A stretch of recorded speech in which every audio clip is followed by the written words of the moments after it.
السلام علیکم ورحمۃ اللہ وبرکاتہ۔ اللہ تعالیٰ آپ لوگوں کو اپنے حفظ و امان میں رکھے۔ آج میں جس ٹاپک کو لے کر آپ کے سامنے حاضر ہوا ہوں وہ ٹاپک بہت ہی زیادہ حساس ہونے والا ہے، بہت ہی زیادہ امپورٹنٹ ہونے والا ہے۔ عام طور پر لوگ بچوں، نوجوانوں اور جو پڑھے لکھے لوگ نہیں ہیں ان کے تعلق سے تربیت کی بات کرتے ہیں اور کرنی بھی چاہیے، لیکن یہاں پر جس وجہ سے میں امپورٹنٹ بتا رہا ہوں وہ چونکہ تعلیم یافتہ افراد سے متعلق ہے۔ وہ لوگ جو پڑھے لکھے ہیں ان کی تربیت کا ایک جائزہ یہاں لینے کی کوشش کی گئی ہے۔ عوامی مصدر اور ماخذ میں جو لفظ استعمال ہوا ہے وہ تزکیہ کا لفظ استعمال ہوا ہے، جو تربیہ کا ہم معنی ہے۔ تربیہ کا جو معنی ہے یا تربیہ جس کو کہا جاتا ہے وہ یہ ہے کہ کسی چیز کو دھیرے دھیرے درجہ کمال تک پہنچانے کو تربیہ کہتے ہیں، جبکہ تزکیہ کسی چیز کو پاک صاف رکھنا، اس کو نشو و نما دینا، اس کو پروان چڑھانا تزکیہ کہلاتا ہے۔ مختلف آیتوں میں تزکیہ کا ورڈ جو ہے مینشن کیا گیا ہے، اس کا ذکر کیا گیا ہے۔ سرکاری رپورٹس کے مطابق دوسری پوزیشن میں ہیں اور ان کی پوزیشن یہاں تعلیم کے حساب سے بہت خراب بتائی جاتی ہے۔ جو لوگ پڑھے لکھے نہیں ہیں، ان ایجوکیٹڈ ہیں، الٹریٹ ہیں، وہ لوگ تو خیر اپنے وزن کو بھولا بیٹھے ہیں یا ان کا کوئی ویژن بھی نہیں ہے، اس لیے وزن بھی نہیں ہے، اور وہ اپنے سامنے کوئی مقصد بھی نہیں رکھتے کیونکہ وہ اپنی آواز ہی نہیں اٹھا پاتے۔ لیکن وہ لوگ جو پڑھے لکھے ہیں، وہ لوگ جو تعلیم یافتہ ہے، اور تعلیم یافتہ ہو جانے کے باوجود بھی ان میں اور جو پڑھے لکھے نہیں ہیں ان میں کوئی فرق نظر نہیں آتا، نہ ان کے رہن سہن میں، نہ ان کے چال ڈھال میں، نہ ان کے طرز گفتگو میں، نہ ان کے طرز معاشرہ میں کوئی فرق نہیں ہے، بلکہ ان کے طرز معاشرہ میں بھی وہی جو الٹریٹ پرسنس کی طرح جو ہے بدبو آنے لگتی ہے۔ احساس ہوتا ہے کہ انہوں نے بھی جو ہے 10 سال 15 سال جو ہے تعلیمی اداروں میں جا کے گنوایا ہے۔ سرٹیفکیٹ لینے کے بعد عام طور پر یہی تاثر قائم یہ کراتے ہیں اپنے عمل و کردار سے کہ پڑھنے اور لکھنے سے بہت زیادہ فائدہ نہیں پہنچنے والا ہے، کیونکہ ان کے فیوز اور برکات سے لوگ مستفید نہیں ہو پا رہے ہیں۔ ابھی ہم بات کریں گے جو اسکول اور کالج کے تعلق سے کہ اسکول، کالج اور یونیورسٹیوں میں پڑھنے والا شخص جب سند لے کر، سرٹیفکیٹس لے کر میدان عمل میں قدم رکھتا ہے تو ان کا بھی طور طریقہ اور ان کا بھی جو لباس جاہلوں کا سا ہی ہے، ان میں بھی گنوار پن ہی نظر آتا ہے، اور اخلاق و کردار تو اس میں ایک دم ناپید ہیں۔ تعلیم یافتہ ہو جانے کے باوجود نہ اس میں کوئی مومنٹ ہے، نہ گرمی ہے، نہ حلاوت ہے، نہ مٹھاس ہے، نہ اٹریکشن ہے، نہ کشش ہے، نہ ان کے اندر کسی اچھی چیز کو جذب کرنے کی صلاحیت ہوتی ہے۔ اس وجہ سے معاشرے میں جو ہے بے وزن ہو کر رہ گئے ہیں۔ چونکہ سامعین، تعلیم یافتہ جو ہے یہاں 2 قسموں میں بٹ گئے ہیں، یہ سوء اتفاق ہے۔ ایک تو وہ جو میں نے ذکر کیا یونیورسٹی اور اسکول اور کالجز سے سرٹیفکیٹ حاصل کرتے ہیں، دوسرے وہ لوگ جو مدارس کے فارغین ہیں، عالمیت یا فضیلت یا اس طریقے سے تخصص یا اور بھی جو وہاں کے کورسز ہیں اسلامک اسٹڈیز میں، اس پہ مہارت حاصل کرنے کے بعد جب وہ میدان عمل میں قدم رکھتے ہیں تو وہ 3 طرح کے لوگ ہوتے ہیں۔ پہلا نمبر تو ان کا ہے جو گھر آ کر گھر کے کاموں میں یا ان کے کاروبار میں اور کھیتی باڑی میں مشغول ہو جاتے ہیں، جس کی وجہ سے ان کے فیوز و برکات سے دوسرے لوگوں کو فائدہ نہیں پہنچتا۔ اگر وہ خود ہی کو ذاتی فائدہ پہنچانا چاہیں اپنے پڑھی ہوئی چیزوں سے یا حاصل کی ہوئی تعلیم کے مواد سے تو وہ کر سکتے ہیں، لیکن دوسروں کو اس سے فائدہ نہیں پہنچتا۔ دوسری قسم کے وہ لوگ ہیں جو اعلیٰ تعلیم کے حصول کے لیے مدارس نہیں بلکہ کس کا رخ کرتے ہیں؟ یونیورسٹیز کا رخ کرتے ہیں، اور یونیورسٹیز میں جانے کے بعد وہاں کی رنگین ماحول میں ایسا ڈھل جاتے ہیں کہ جو مدارس میں انہوں نے 16 15 10 8 4 سال لگائے ہیں اور جو انہوں نے تربیت اور تزکیہ حاصل کی ہے، ہفتوں میں اور مہینوں میں اس کو ختم کر دیتے ہیں۔ تیسری قسم کے وہ لوگ ہیں جو ملازمین کی ہے، مدرسین کی ہے، معلمین کی ہے، جو بحیثیت معلمین کا فریضہ انجام دیتے ہیں، یعنی تو کسی مسجد اور مدرسہ میں جو ہے بحیثیت مؤذن اور بحیثیت امام خدمت انجام دیتے ہیں۔ یہ لوگ بھی اپنے اندر کوئی مقصد اور ہدف نہیں رکھتے ہیں۔ مقصد اور ہدف جو ان کا ہونا تھا وہ یہ تھا کہ آپ تعلیم حاصل کرنے کے بعد جو وہاں سے تزکیہ تربیہ آپ نے حاصل کیا ہے، اس کو آپ ان لوگوں تک پہنچائیں جن تک صحیح نالج نہیں پہنچا ہے۔ آپ جو ہے اللہ تعالیٰ کی طرف لوگوں کو بلاتے، یہ فارغین جو ہے اسلام کی طرف تبلیغ کرتے، یہ فارغین جو ہے جو دوسرے مذہب کے ماننے والے اور مسلمانوں کے مذہب یعنی اسلام کے درمیان جو مس انڈرسٹینڈنگ ہے اس کو آپ دور کرتے۔ ہدف تو یہ ہونا چاہیے تھا کہ معاشرہ میں نت نئے بیماریاں جنم لے رہی ہیں، نت نئی جو ہے اصلاح کا پہلو توجہ طلب ہے، اس پر آپ کا دھیان جاتا، مگر یہ اصلاح کا پہلو اور یہ دعوت کا پہلو جو مین ہدف ہے اس کی طرف توجہ علماء کرام کا ہرگز نہیں رہا۔ یہ مدرسہ کے فارغین بھی جو ہے اپنے اعمال سے افعال سے یہ گواہی دیتے ہیں کہ ان کی تربیت کے لیے جو وقت وہاں لگایا گیا ہے وہ کوئی خاص مقصد کا وہاں تعین نہیں تھا۔ زندگی کے ہر شعبہ میں یہ ناخواندہ لوگوں سے بھی جو ہے گرے اور پستی کے شکار نظر آتے ہیں، چاہے عبادت کا مسئلہ ہو، معاملات کا مسئلہ ہو یا نظریات کا مسئلہ ہو۔ اسلامی تعلیمات کے مطابق، حالات کے تقاضے کے مطابق جو ہے ان کے اندر مقابلہ کرنے کی صلاحیت بھی موجود نہیں رہتی۔ اس کے حساب سے وہ درسی کتابوں کے علاوہ غیر درسی کتب کا یا ادیان کا مطالعہ کرنے کا جو ہے خیال بھی نہیں کرتے، اس طرف توجہ بھی نہیں دیتے۔ ان کے اندر جو ایک عادت جو لگی رہتی ہے وہ اندھی عقیدت ہے، مسلک کو فالو کرنے کا جو ہے جنون سوار رہتا ہے۔ جو جس فرقے یا مسلک کا فالوورز ہے اور وہ اپنے کبار علماء کے شدت کے ساتھ، اندھی عقیدت کے ساتھ ان کو وہ فالو کرتے نظر آتے ہیں۔ مدرسہ کے وہ سیکریٹریز ان کو غلط کاموں کے لیے بھی استعمال کرتے ہیں تو اس کے لیے بخوشی بسر و چشم اس کو قبول کرتے ہیں اور بخوشی انجام دیتے ہیں۔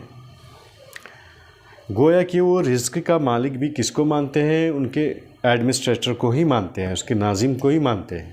حالانکہ علماء کے اندر خودداری ہوتی ہے، ان کے اندر حق بات کہنے کی صلاحیت ہونی چاہیے۔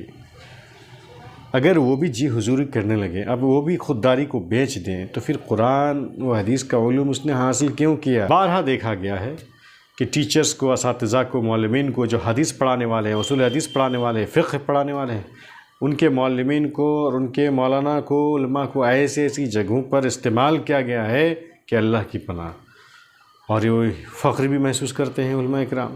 اس وقت قرآن حدیث پتہ نہیں ان کے سامنے کیوں نہیں رہتا۔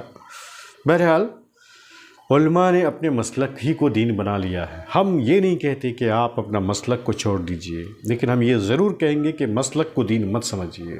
تمام لوگ جو جس مسلک کے بھی ماننے والے ہیں، تقریباً ان کا جو مرکزی موضوع ہے اس پہ سب کا اتفاق ہے اور اس میں سب کا اتحاد بین المسلمین کے حساب سے فرض ہے۔ اس مرکزی موضوع کے تحت اتحاد بین المسلمین کیا ہے؟ فرض ہے، اور باقی چیزیں فروعی ہیں، تو فروعات کو فرض پر مقدم رکھنا ہٹ دھرمی ہے یا نادانی ہے؟ کیسے؟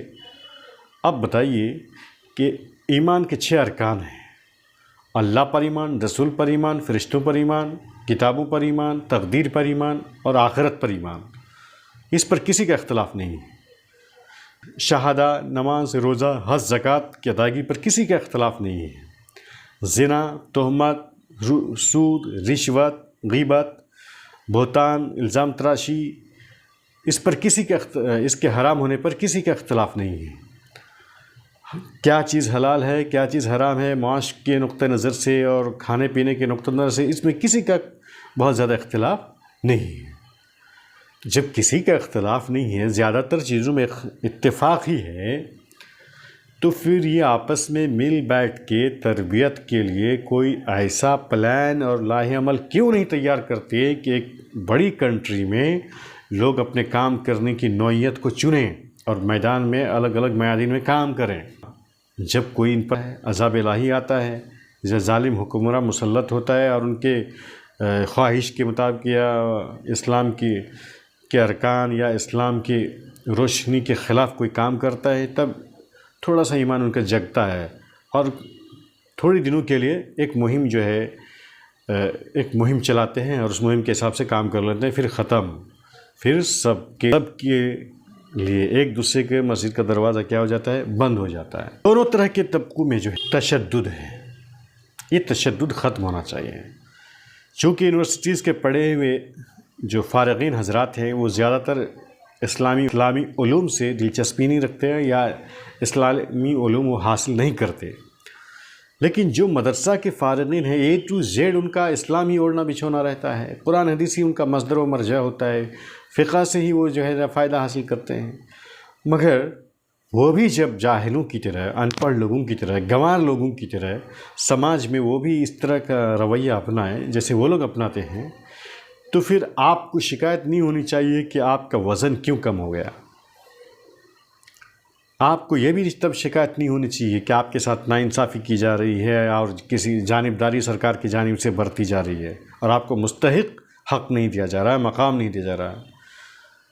کیا شکایت کرنے والے تعلیم یافتہ حضرات نے کبھی یہ سوچا ہے کہ مسلمانوں کی حیثیت سے کبھی اس نے کیا اپنا تعلیمی فرض نبھایا ہے؟ کیا افراد کی حیثیت سے یا فرد کی حیثیت سے ان کے اوپر جو ذمہ داری ہے اس کو پورا کیا ہے؟ کیا یہ فرزانہ توحید صرف زبان سے توحید کے علمبردار نظر آتے ہیں؟